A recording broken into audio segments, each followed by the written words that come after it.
Welcome back to another episode of Motogp Mac, and today we're going to talk about the inconsistency of the stewards during the Jerez Grand Prix. Now, let's start off with the Franco Morbidelli incident. Now, he hit into the side of Alex Marquez, who hit into Bezzecchi, and also Augusto Fernandez was involved. And I do think it's right that Morbidelli gets a penalty. He made a mistake. He impacted other people's races. Fine. Now, they were all able to make the restart as it was a complete restart. So you could maybe argue that, okay, he made a mistake, but everyone's restarted. No one's race is affected. But saying that, you have to put a small bit of a deterrent in there not to do stupid things. But again, it's the opening lap of a race. These things do happen.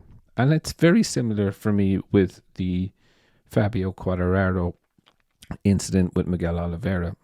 Should he have been in that thing? Was that gap always going to disappear?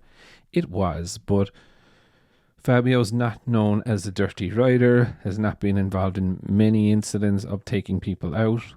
So you could kind of say maybe he doesn't deserve a penalty. But again, he affected someone's race. Now the race was restarted, just like Franco Morbidelli's incident, but Miguel Oliveira wasn't able to make the race restart because he was injured.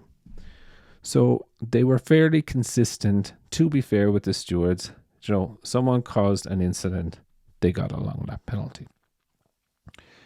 Now, where it goes, in my view, batshit crazy is when you looked at the overtake from Pecco on Jack Miller. So Jack actually did run wide and Pecco went up the inside of him like you're supposed to do as a racer. And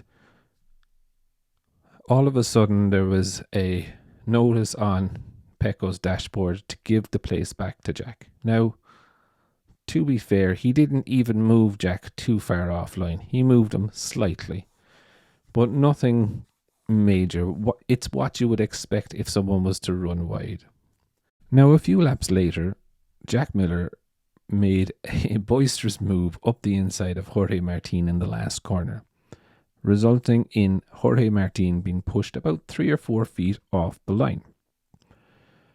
This also resulted in Martin losing 3 places, but there was no call from the stewards to tell Miller give Martin the place.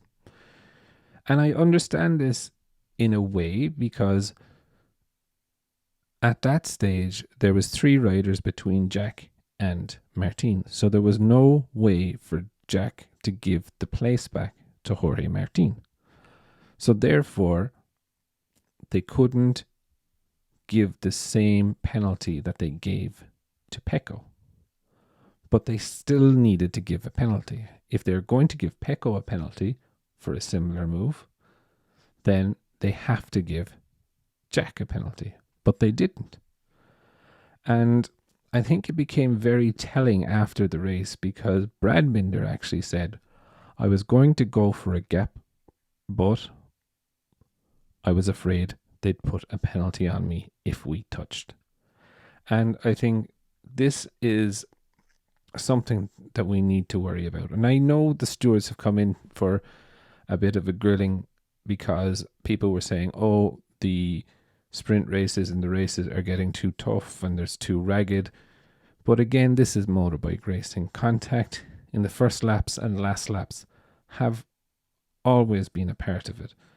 And trying to squeeze it down and give penalties for silly reasons like a close overtake, because that's all the Pecco one was.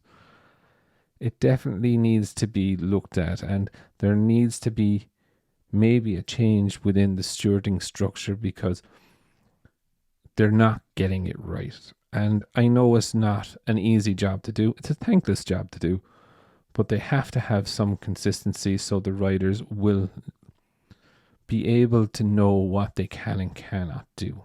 Now, I do believe there is a big stewards meeting with the riders before Le Mans, so I think there's going to be a lot of arguments over the course of that weekend. But I'd definitely love to know your thoughts. What do you think of the stewards' decisions during the Jerez Grand Prix? And what actions do you think the riders should take? Definitely leave your thoughts in the comments below. And I'll be back again tomorrow with another video.